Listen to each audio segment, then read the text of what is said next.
Ladies and gentlemen, thank you for standing by, and welcome to the Nutanix Q4 Fiscal 2020 Earnings Conference Call. At this time, all participants are in a listen-only mode. After the speaker's presentation, there will be a question-and-answer session. If you would like to ask a question during the session, please press star, then the number 1 on your telephone keypad. If you require any further assistance from an operator, please press star 0.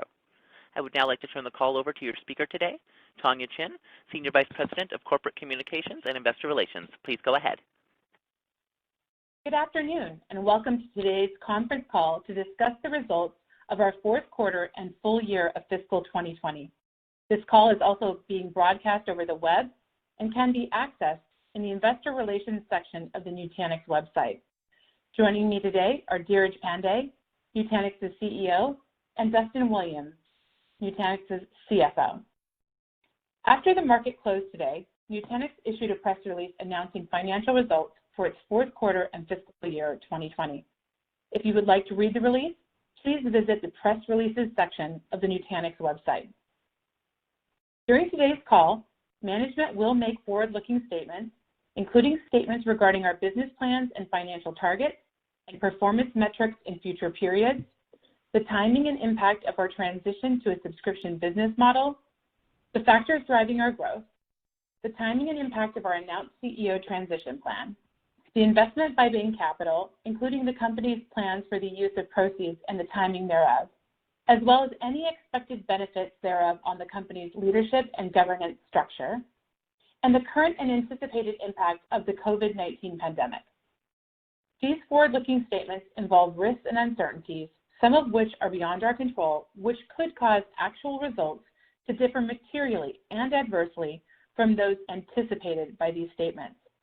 For a detailed description of these factors, please refer to our SEC filings, including our most recent quarterly report on Form 10-Q, as well as our earnings and other press releases issued today. These forward-looking statements apply as of today, and we undertake no obligation to update these statements after this call. As a result, you should not rely on them as representing our views in the future. Please note, unless otherwise specifically referenced, all financial measures we use on today's call are expressed on a non-GAAP basis and have been adjusted to exclude certain charges. We have provided, to the extent available, reconciliations of these non-GAAP financial measures to GAAP financial measures in the Investor Relations section of our website and in our earnings press release. Lastly, Nutanix management will attend the Deutsche Bank 2020 Technology Virtual Conference on Monday, September 14th, and we hope to connect with many of you there. And with that, I'll turn the call over to Dheeraj. Dheeraj? Thank you, Tanya, and good afternoon, everyone. I hope that you and your loved ones are safe and healthy. I appreciate you joining us today on such short notice. I realize that we had a scheduled call next week, but with all the news we had to share, we thought it best to connect with you as soon as possible. As I speak with you today, I'm filled with a deep sense of gratitude and fulfillment about the year and the decade at large. Earlier this afternoon, in addition to our earnings release, we issued a press release announcing a succession plan around my role, along with news of a significant investment in our business by Bain Capital Private Equity. Before we talk in detail about our results, I'd like to offer some perspective on these announcements. 2020 has been, for lack of a better word, an extraordinary year. For Nutanix, this has been a year marked by continued progress on our journey to become a pioneer in hybrid cloud infrastructure, a self-fulfilling prophecy for our market category best known as HCI. We've also shown deep resilience in our business and an expanded value that our services provide to customers in a rapidly changing and uncertain world. With a focus on innovation and collaboration, we've expanded our customer base, launched a solution in bare metal with AWS, and successfully continued towards our transformation to a subscription-based business model. While our progress this year has not always come in a straight line due to the global pandemic, I'm extremely humbled by the execution and effort put forth by our more than 6,000 employees around the world to deliver a strong performance in our fiscal fourth quarter. As the end of our fiscal year approached, I also had the opportunity to step back and consider all that we have achieved. When my co-founders and I started this company 11 years ago, Apple iOS, virtualization beyond test and development workloads, and web-scale infrastructure using commodity hardware were novel concepts in the enterprise. Thanks to the hard work of so many, both inside and outside the company, that vision to bring an Apple-like simplicity and consumer cloud-like scale to enterprise computing has become a reality. Nutanix has grown from a scrappy startup to a company with $1.6 billion in annual software and support billings. With our strong fourth quarter financial results, a future-proof business model in subscription, and a meaningful seeding of our hybrid cloud strategy, Nutanix is well positioned as a cloud software company in the era of invisible computing. In addition, the recent $750 million investment by Bain Capital ensures a strong financial foundation to capitalize on the significant growth opportunities ahead. I'm confident, therefore, that there's no better time for a CEO succession plan than now to really shepherd this company through its next decade of growth and success. I'm proud of all that we've accomplished at Nutanix. It's truly been a labor of love. At the same time, getting to this point has meant putting everything else in life on the back burner.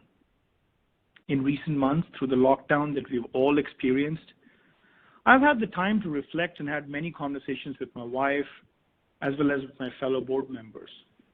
And what I have come to conclude is that I need to spend more time with my family and allow myself the space and flexibility to read and write and learn new domains. But simply hasn't been possible while I have been devoted 110% to this company. That being said, I will continue to lead Nutanix while the board conducts the search for our next CEO. We'll take the time to find the right leader with a strategic vision, a track record of customer success, and all the personal qualities we value at Nutanix. Given our robust people foundation and a very loyal customer base, we expect this succession plan to be a natural process of the company's evolution and therefore seamless for both Main Street and Wall Street. Among other things, a strong balance sheet also ensures that we can cast a wide enough net to search for a CEO who can maximize long-term value. That is why I'm so excited to announce a meaningfully large $750 million investment from Bain Capital. This investment will provide us robustness to support and even accelerate our subscription transition, help us compete better, and help us remain at the forefront of design and innovation in our industry. As part of this investment, David Humphrey and Max DeGrone, managing directors at Bain, will join the Nutanix board upon closing, and we look forward to this newly forged partnership. Founding Nutanix and being subservient to our customers from day one has been my passion and the highlight of my professional career. And I want to thank all the employees, past and present, for helping me bring this idea to life this last decade. I'd like to express my deepest gratitude to my wife and my fellow co-founders for giving me the courage to imagine and help create something out of nothing. As many of you know, Nutanix has come in second only to my family, and I'm extremely proud of what we've built with this monomaniacal focus on commodity-powered innovation. From consolidating proprietary hardware with one-click HCI, to consolidating data centers with one-click private cloud, to now consolidating a myriad clouds with one-click hybrid cloud.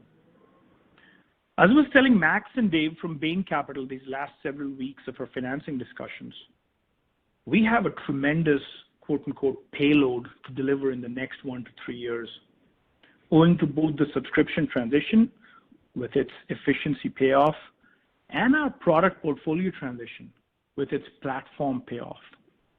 That payload of the next 1 to 3 years and Bain's extensive market due diligence is what drove their conviction for such a large investment. The new capital will give Nutanix the staying power to build on our success of hyperconverged infrastructure and extend it to build a new HCI category, hybrid cloud infrastructure. As we reflect back on the year, our narrative has 3 distinct and recurring pillars: growth, scale, and cash. First, the global pandemic reaffirmed our premise that a lift and shift to cloud, both private and public, is more strategic than ever to businesses around the world. And this, in turn, will continue to drive growth for as long as we keep adding new customers to our flywheel. Second, our subscription transition at scale with a loyal customer base, as proven by our industry-leading customer retention, is helping us grow meaningfully, as evidenced in our run rate or book of business ACV. And finally, our execution on OpEx during COVID, both in marketing, sales, and in overall expenses, has helped us with both operating margins and free cash flow. Between this OpEx discipline and the Bain investment, we feel very comfortable about cash for the future. Speaking of the quarter, Q4 ACV billings grew 13% year over year to $140 million. Non-GAAP gross margin reached an all-time high at 83%, up 3 points from a year ago. For fiscal 2020, on a year-over-year basis, ACV billings grew 18% to $505 million. Run rate ACV, or book of business, grew 29% to $1.22 billion, and deferred revenue grew 30% to $1.2 billion. This is a humbling and gratifying end to the fiscal year in a very difficult macro environment. In Q4, we also closed a record high of 68 deals worth over $1 million of TCV, up 19% year over year. 13 of these customers also spent at least $1 million with us last quarter. We now have a total number of 17,360 customers worldwide, 920 of which are Global 2000 customers. For Global 2000 customers who have been with us for at least 18 months, their repeat purchase multiple has expanded to nearly 14 times. We also have 1,207 customers with a lifetime spend of at least $1 million, up from 921 a year ago. A highlight of the quarter, our largest deal with a subscription contract worth nearly $8 million with a global financial services organization headquartered in Australia. This organization selected Nutanix over the competition in their data center modernization journey off of legacy 3-tier hardware several years ago. They're now running all of their critical and client-facing apps on Nutanix HCI. They love us because of our reliability and ease of use, and because our software helps them ensure regulatory compliance around disaster recovery. Another great example of a company selecting Nutanix for its strategic IT initiative is an existing public sector customer in EMEA. This local government district authority in the UK and longtime customer purchased nearly $2 million of our software and services in Q4 to run all of their core applications and use our disaster recovery as a service, Leap, to power their hybrid cloud infrastructure. Speaking of software and services, let me underscore our product portfolio and the role it continues to play in the infrastructure market. This month, Forrester once again recognized us as being a leader in their hyperconverged infrastructure wave, notably ahead of other players in the leaders segment. Our customers vouch for us in such analyst research because we work the whole body of delivery. Reliable core product that is simple to use, a phenomenal customer service, and an innovation engine that they can subscribe to as they consume a well-integrated platform. Because of this platform-driven, solutions-focused approach, we continue to see momentum behind adoption of our entire product portfolio in Q4. Specifically, DR as a service, Leap, desktop as a service, Frame, and database as a service, Era products all had record quarters.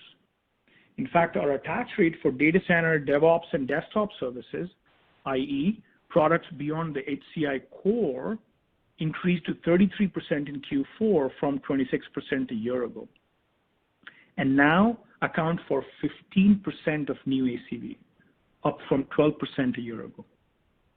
A great example of a customer who purchased new solutions on top of our core software this quarter is a state and local government organization in the United States that selected $1.5 million of our software in Q4 in a deal that included our core software, our invisible hypervisor AHV, as well as Frame, Files, Flow, and Era. This customer has a lifetime spend with us of $12.5 million and has grown their Nutanix footprint from 3 nodes in 2014 to over 400 nodes. This quarter, we also reached significant milestones with our solutions, including our Xi government cloud solution achieving FedRAMP authorization, providing our customers with a uniform approach to risk-based security management. We announced new capabilities for Xi Frame, providing strengthened security, increased flexibility, and broader regional availability for our multi-cloud desktop service. We also launched new solutions that allow IT teams to deploy, upgrade, and troubleshoot their cloud infrastructure while working from anywhere, whether at home or from a central office location, something that is even more important now. And finally, we announced a milestone for our Files solution, having reached 2,500 customers globally. During the quarter, we also reached a significant milestone in our journey to morph HCI from hyperconverged infrastructure to hybrid cloud infrastructure. A few weeks ago, we announced the general availability of Nutanix clusters on AWS, which extends the simplicity and ease of use of our software to the public cloud. This is a significant step in realizing our vision to make computing invisible anywhere by delivering a singular experience across multiple clouds, public or private. This portability eliminates the complexity of multi-cloud environments with unified operations and seamless app mobility across locations, addressing the key technical and operational challenges of hybrid cloud computing. Nutanix clusters' ease of use, license portability, and networking and data locality architecture are its key differentiators. It allows organizations to build a hybrid cloud in under an hour, including disaster recovery sites, bursty applications, and data-intensive workloads.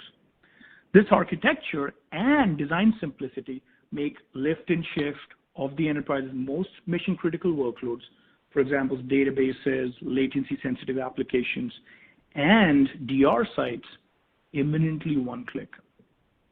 Nutanix clusters provide customers with the flexibility to deploy any application in any cloud with the added benefit of license portability across public and private locations, which meaningfully protects our customers' investment in software infrastructure.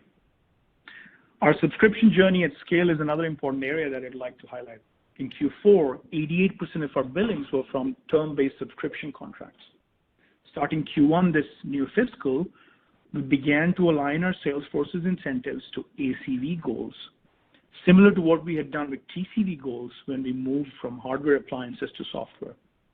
I'm very excited about the possibilities this new phase of our transition brings to our business model and our go-to-market efficiency. More on this from Dustin later.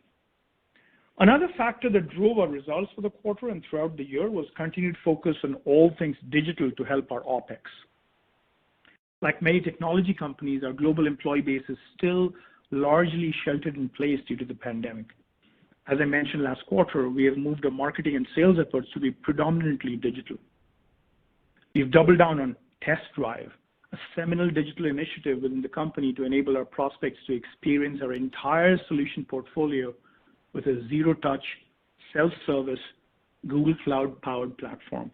The same low to no-touch digital experience is showing in our ability to prospect and sell with virtual meetings throughout the world.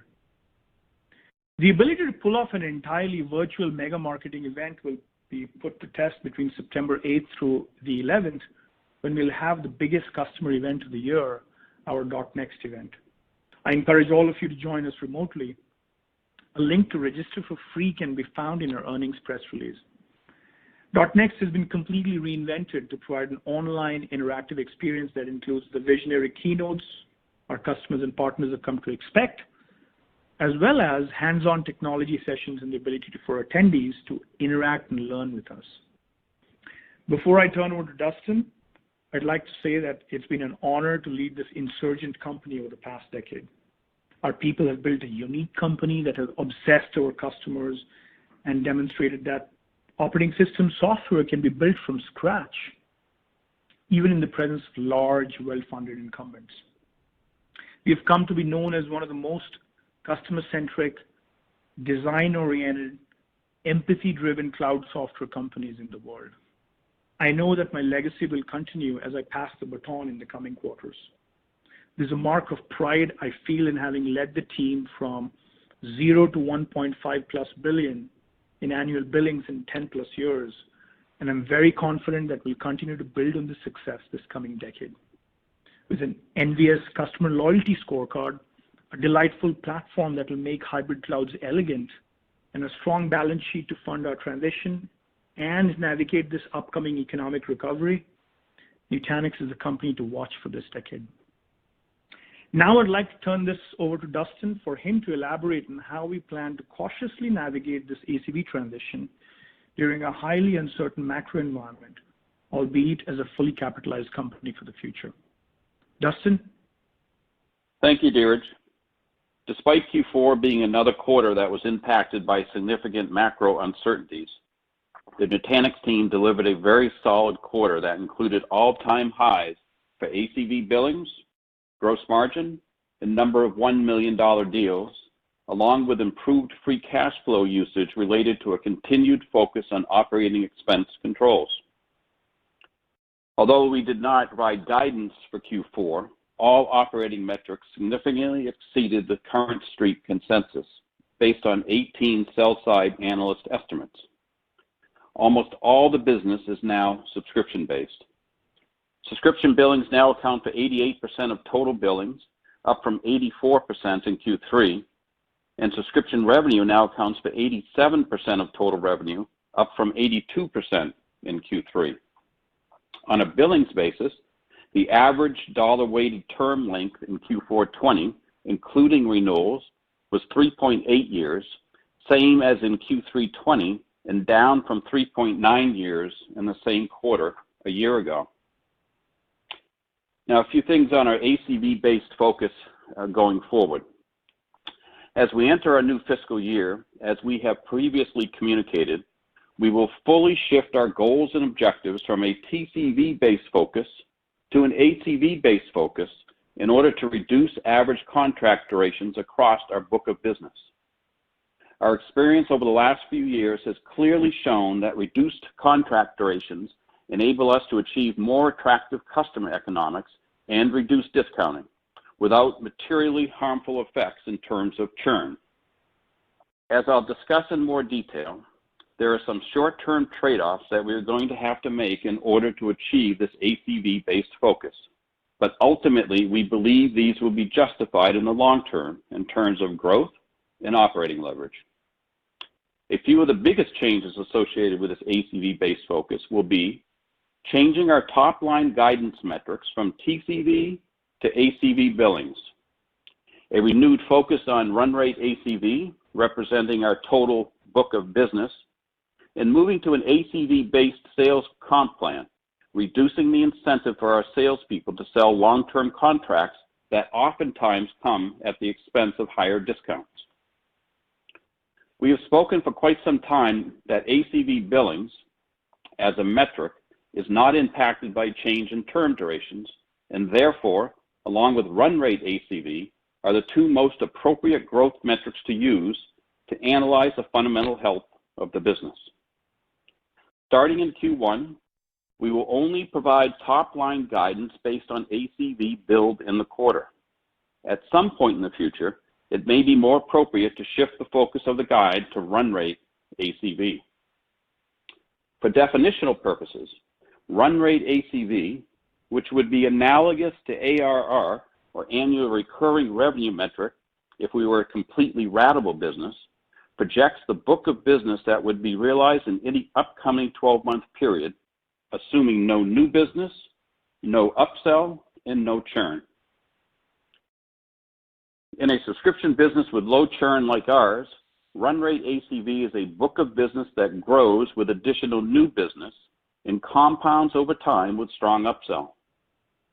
Now that our subscription-related billings have become almost all of our billings, we will renew our focus on run rate ACV. The shift to ACV billings guidance is very analogous to when we shifted from guiding to total billings and total revenue to guiding to TCV billings and TCV revenue. Total revenue and billings lost significance and became excessively volatile as we were eliminating hardware from our revenue stream. Similarly, now TCV billings and TCV revenue have lost significance and become excessively volatile as we intentionally look to reduce term duration across our book of business. TCV is impacted by term compression, ACV is not. Therefore, ACV billings is the appropriate guidance metric going forward. And lastly, we are very excited about our move to ACV-based sales compensation. On August 1st, the start of our new fiscal year, we officially moved to an ACV versus TCV-based sales compensation plan, where sales commissions are now tied to ACV amounts regardless of the length of the initial deal. We believe this is a very important milestone for the company based on the following factors. ACV-based comp will enable the sales reps and the company to share similar objectives, maximizing ACV billings and minimizing discounts with no regard for contract duration. Under the prior TCV-based compensation plan, which was appropriate for our previous non-subscription business model, the company wanted to minimize discounting while the reps were focused on maximizing TCV billings, often through longer-term contract durations achieved through higher discounting and lower ACV billings.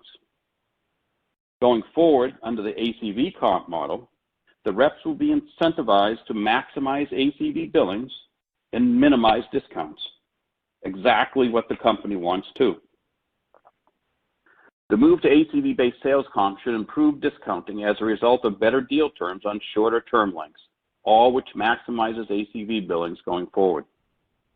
In addition, the gradual shift to shorter term 1 and 3 year deals will also put us in a better position to reap the efficiency benefits from lower sales costs associated with renewals, since we pay a lower commission rate on renewals versus new ACV billings.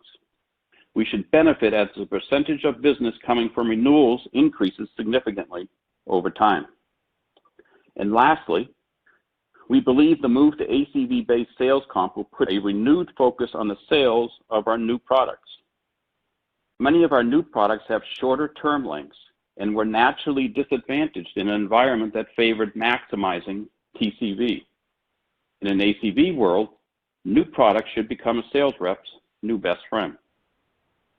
There are clearly significant benefits associated with the shift to ACV-based comp plans and with our overall ACV focus. We believe that ACV billings growth will accelerate, discounting will improve, and the efficiencies of renewals will happen sooner and more often, all eventually leading to increased sales and marketing leverage in the future. This is clearly the right business decision for the company. Now, as I've previously communicated, this focus on ACV will compress deal terms over time. During this period of term compression, investors should expect and model for negative impacts to billings and revenue, operating profit, and free cash flow in the short term, with the benefit being maximizing ACV billings and strengthening the operating model in the future. From a modeling perspective, for every 1/10 of a year decrease in average term duration, you should expect about a $40 million annual decrease in billings and free cash flow in the year that follows. To help fund our move to an ACV first-based focus, as well as significantly bolstering our overall liquidity position, we are thrilled to welcome Bain Capital as a significant new investor.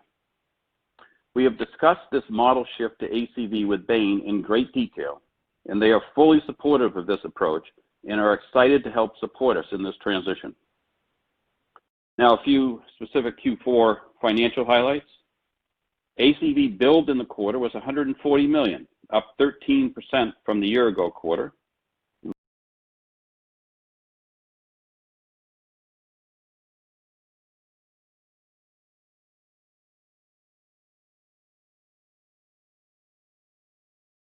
Run rate ACV as of July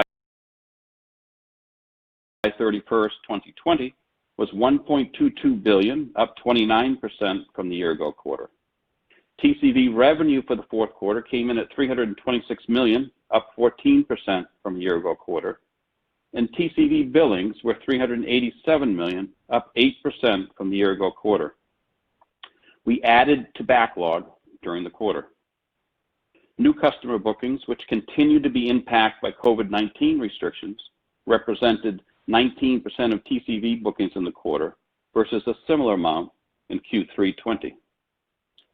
TCV bookings from our international regions represented 48% of total bookings versus 45% in Q4 '19. It is important to note that the Americas region is now experiencing more negative impacts from COVID than our other regions. APAC and EMEA were hit hard by COVID earlier on and have progressed through the pandemic a bit quicker as of the end of July than what we're currently experiencing in the Americas region. Our non-GAAP gross margin for Q4 was 83%. Operating expenses were $346 million.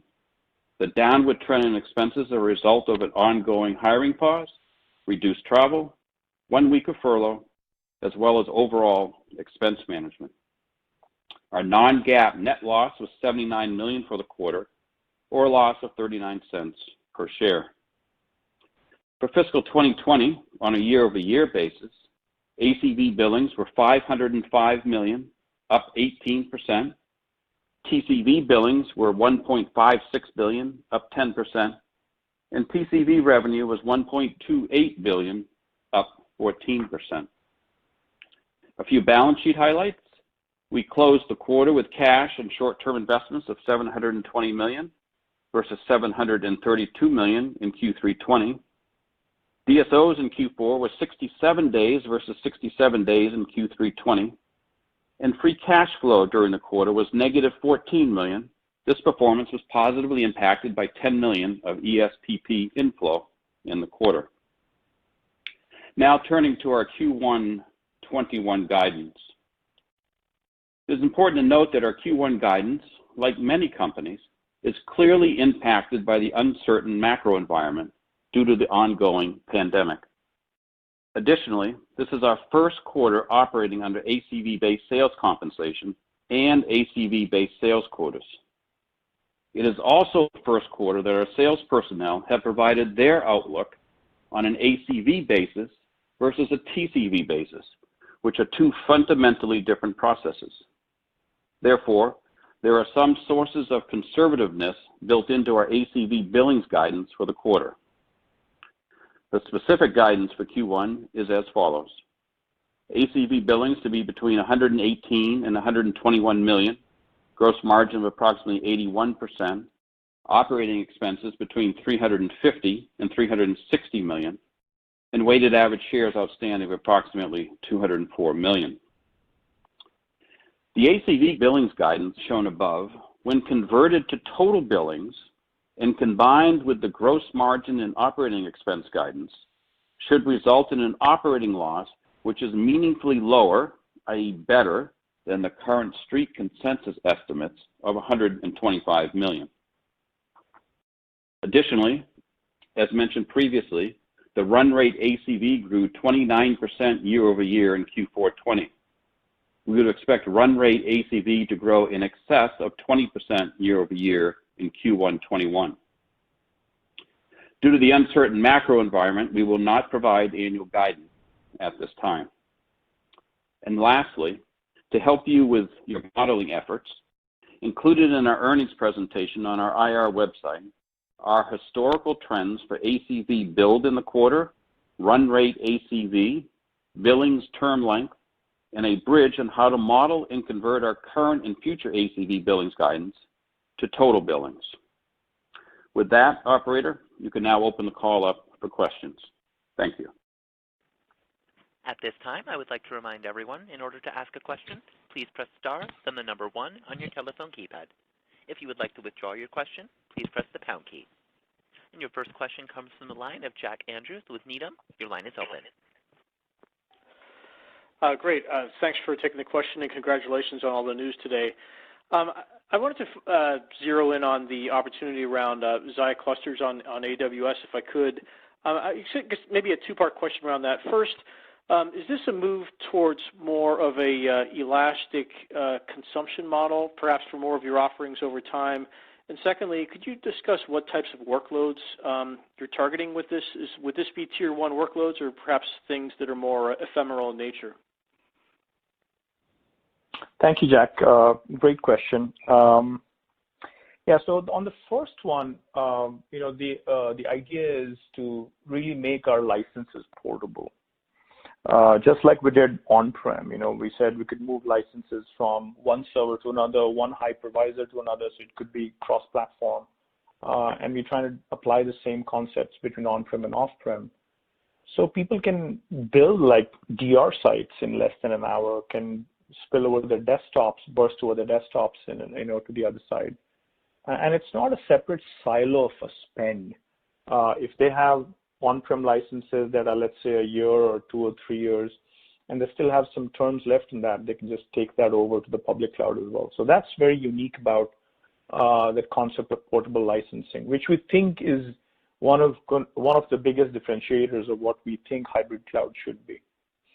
And to your second question, we are really focused on enterprise-grade workloads, low latency, I/O intensive, things that, IT ops had built over time in the last 10, 15, 20 years that shouldn't really be refactored or rewritten. Go back 15 years, the very value of virtualization was no change to the app, no change to the operating system. And that's what really made virtualization so successful. We want to be able to do the exact same thing, no change to the app, no change to the operating system. And many of these were really low latency, very high I/O intensive workloads. Great. Really appreciate the clarity around that. Just as a quick follow-up, can I ask if there's any update you could share regarding the progression of your partnership with HP? Yeah, quite a bit. I mean, last year and a half, I think we've done a really good job with them. There is a lot of progress that we've made in terms of diversifying our platform, not just Supermicro and Dell and Lenovo, but also HPE. And I think in the last 3 months, we've been really going deeper on the GreenLake side, where we would use the GreenLake offering for our disaster recovery as a service as well, which is our Leap offering. So I think all in all, everything looking really good with them, positive with them, and equally with Dell too, actually. I think what we're doing with them on the OEM side has been really future-proof and future-looking. And finally, Lenovo, has done a tremendous job with VDI and a desktop offering as well. Great, thanks, and congratulations again. Thank you. Your next question comes from the line of Mehdi Hosseini with SFG. Your line is open. Hi, thank you for taking the question. This is Nick on for Mehdi.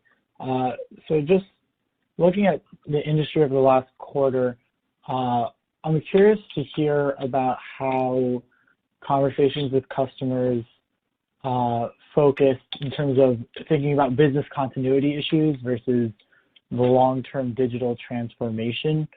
I assume that business continuity continues to be a much more urgent topic of conversation, but also curious to see whether conversations have shifted to more long-term transition. And I have a follow-up. Yeah, if I would understand your question correctly, business continuity is the end. Digital transformation is the means to that end, like disaster recovery. If you can quickly spin it up in, let's say, AWS, now you don't need to really own a site on the other side, which is hardware, facilities, floor, all the stuff, that people used to have, which was underutilized. Now, if you want to just spin up a DR site, you can do this, in AWS, and it's highly unpredictable workload. So why would you actually own that if you could rent it? So there's some great use cases to emerge from what we're doing with hybrid cloud infrastructure, the new HCI. And business continuity of end users is around desktops. Desktop as a service is a huge promise for the next 3 to 5 years. And, enterprises woke up. They were not well prepared for business continuity of the digital worker. There's business continuity issues on the factory side too. I mean, there's a ton of work that we're doing with so many companies at the edge with SAP HANA and Rockwell, Honeywell, all sorts of Siemens, many different kinds of application vendors out there at the edge as well. We're really trying to make a cloud in a box possible with zero intervention, hands-free IT, everything being done centrally. And most importantly, if there's things to stream to a public cloud, like, for example, disaster recovery sites, you can do that as well. Sorry, maybe just to rephrase the question or to shift a little bit. Last quarter, VDI Solutions made up about 27% of bookings. And obviously, due to the pandemic and everyone shifting to work from home, your suite of solutions catering to work from home has become a lot more necessary for business continuity. Maybe an update on VDI and what business continuity looks like in terms of work from home and COVID. Yeah, absolutely. I think as I mentioned in the latter half of my answer, desktop as a service is a big deal. Virtual desktop infrastructure, what we're doing with Citrix as well, I think has become very important because people just want to plug and play and burst out their existing seats. I mean, the enterprise is only 30% penetrated before COVID when it came to virtual desktops. Virtual desktop before COVID used to be 18-19% of our business. Between last quarter and this, it's between 23 and 27% of our business. So it's definitely grown, and we feel like that's a great workload to go after, especially with new customers, even in the commercial space, who are looking for business continuity as a competitive advantage. Perfect. Just to clarify, that was 23% of bookings in the quarter? Justin, can you please confirm? Yep. Yeah, 23%. Historically, it's run 18 to 22. Last quarter was 27. So, it's come down a little bit, but within, kind of historical ranges. Perfect. Thank you so much, and congrats again. Your next question comes from the line of Rob Hall with Goldman Sachs. Your line is open. Hi, this is RK on behalf of Rod. Thank you for taking my question. Nice job on the results, and Dheeraj, congrats on building the company to where it is over the years. I wanted to ask about the Bain Capital investment. Could you talk about why now and why structure it in this particular way? Yeah, first of all, great question. The way we look at it is that this ACV transition is a pretty big deal for the company in the next 3 years.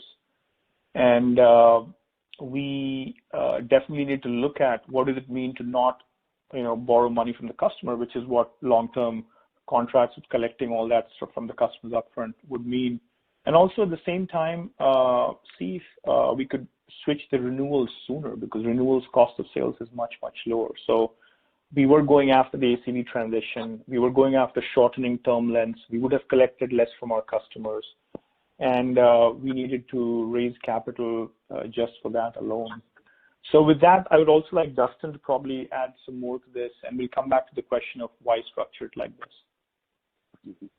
Yeah, so, I've been very vocal over the last, I think, couple months as far as the power of this ACV focus and,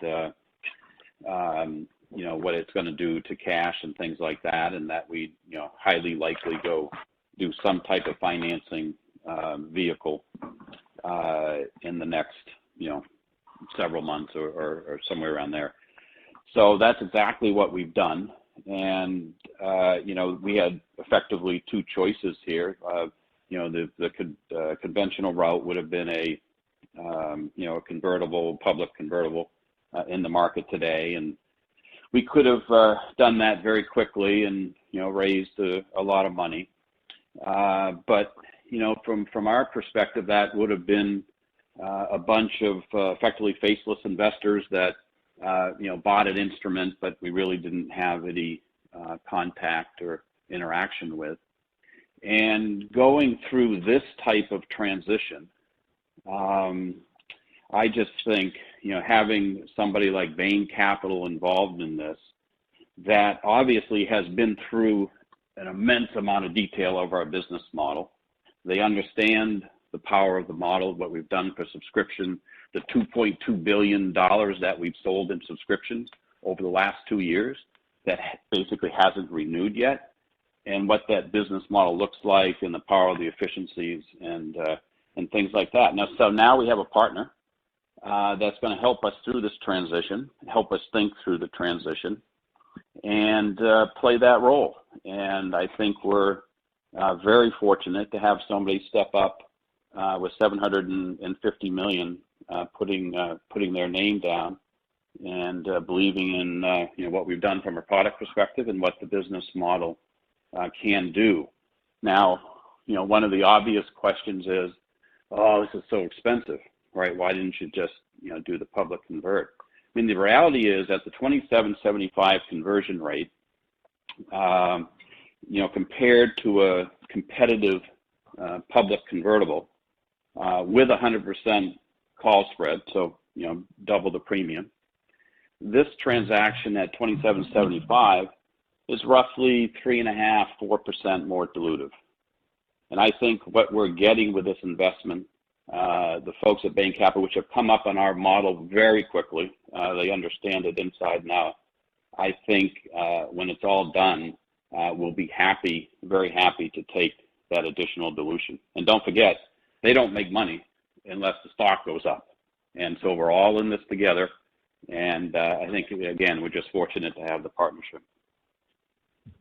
Thank you, Dustin. Great. And I think the only last thing I'll add to this is that it also provides a great platform for searching for a great talent, great CEO, great leader for this company going forward. That's very helpful color. And as a follow-up, Dustin, I wanted to ask about ACV. I mean, it makes a lot of sense that you're now switching your focus to ACV. But just from a guidance point of view, could you give us some color on the term length so that we could use that to get into revenues for our models?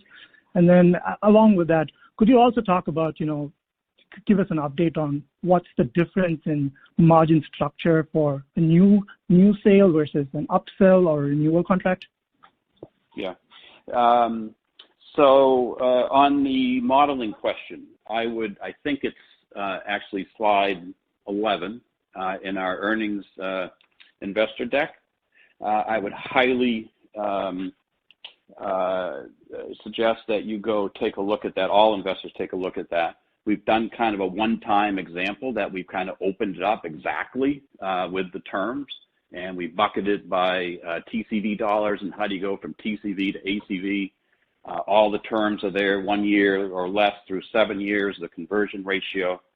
So it gives you a great starting point now that you can not only understand the current quarter, but now you can kind of play with those buckets of terms and say, geez, how what do I think terms are going to go down? What's going to be the impact of TCV and things like that? So I think that will be very, very helpful.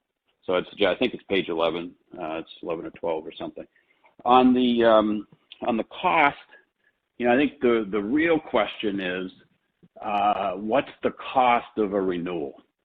And again, today, we don't have much because we've averaged 4-year terms, as you'll see in that slide deck. We do 1-year terms, but the $2.2 billion that we've sold over the last 2 years has effectively not renewed. And so the question there is, what does that renew at? What's the cost factor that renews at? And we've believe, and we need to work through this a little bit. And Chris is setting up a small structure of internal folks to go help sales reps and whatever look at this, but it should be 85–90% more efficient, certainly than new business. And don't forget today, so vast majority of our business since day one has always been new and upsell. And new and upsell, it's high cost and it's high risk. And over time, as these renewals start flowing in, the dependency on growth goes from that high risk, high cost, new and upsell, to low risk, low cost renewals. And that's the whole thesis here that we've been talking about. And those should come in at a pretty good efficiency factor. Great. Thanks, guys. Your next question comes from the line of Simon Leopold with Raymond James. Your line is open. Great. Thank you. Appreciate you taking the question. You talked a little bit about the Bain deal so far, but I wanted to see if maybe you could dig into some of the history of this arrangement.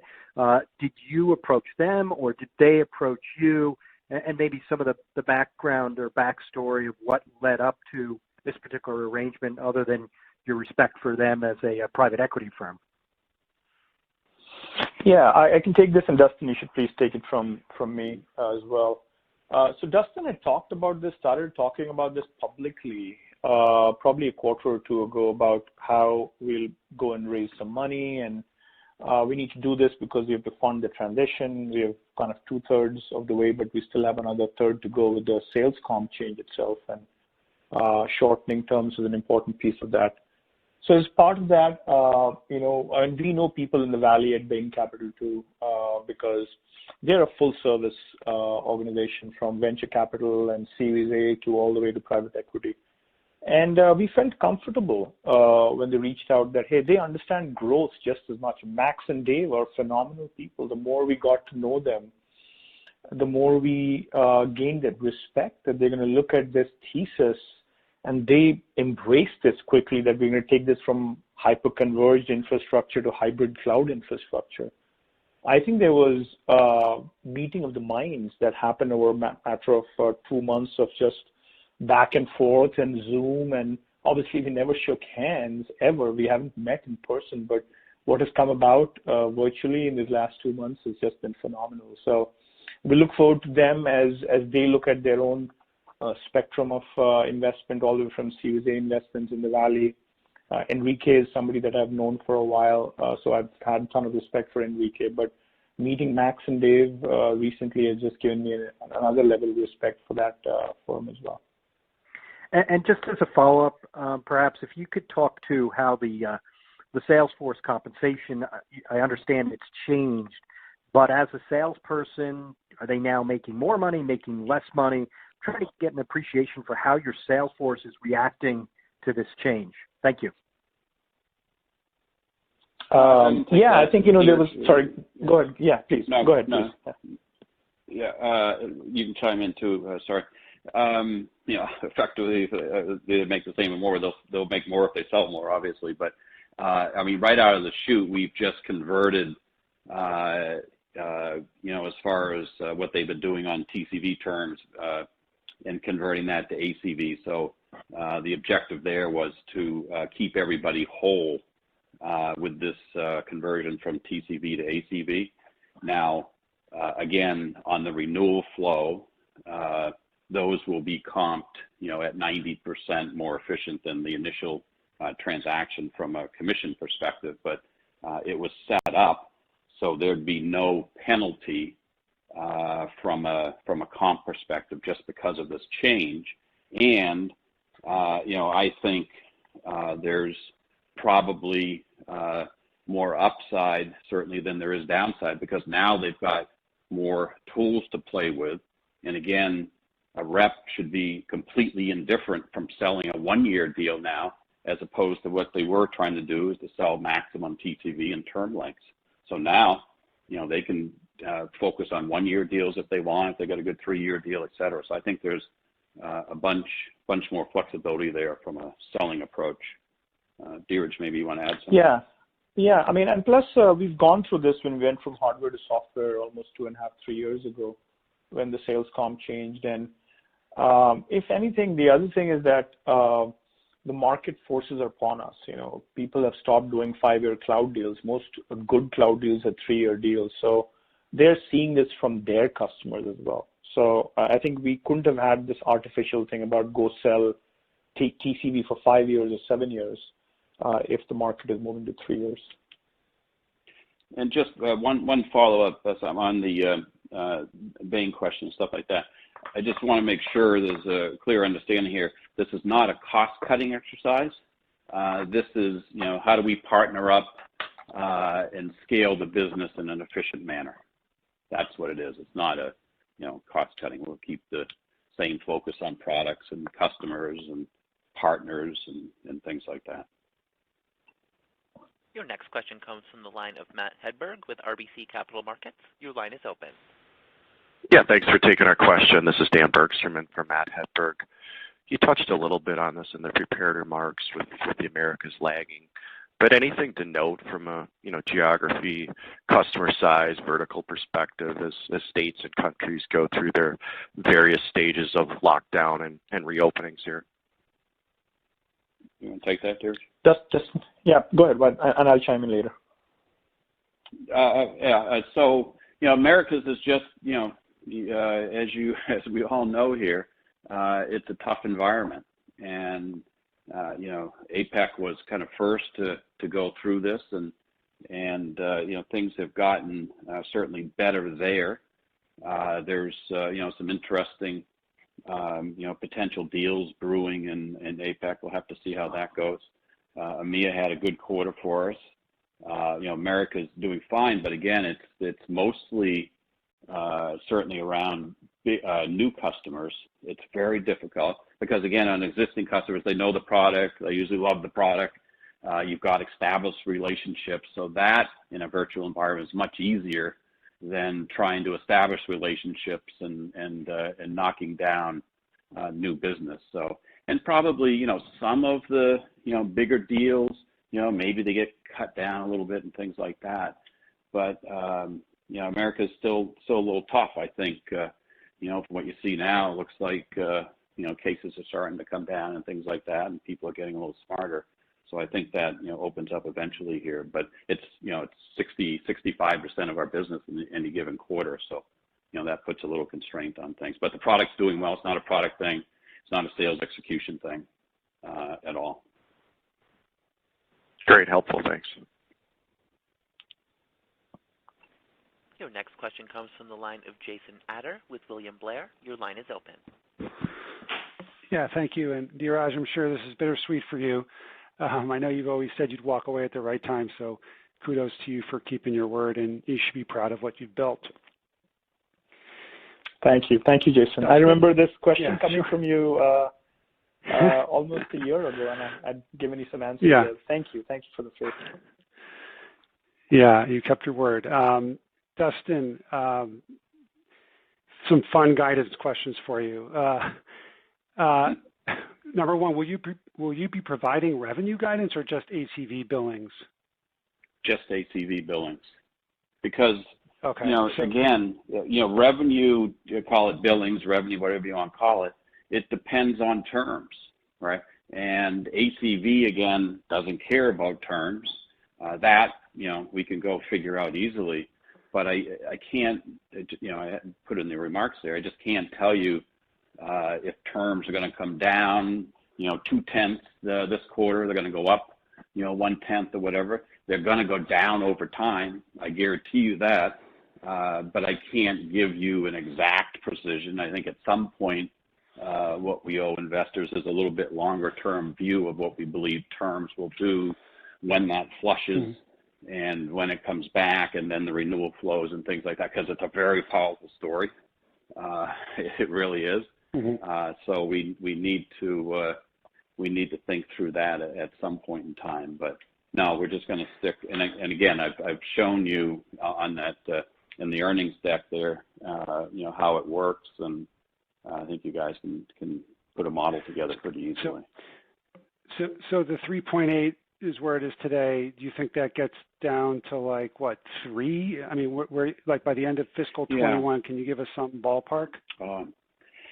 Personally, we'll see, because we're only 1 month into the comp here. But I think the important thing to understand here, and I'll round maybe by 1/10 or so, but effectively, new customers and existing customers in aggregate have about the same term structure, okay?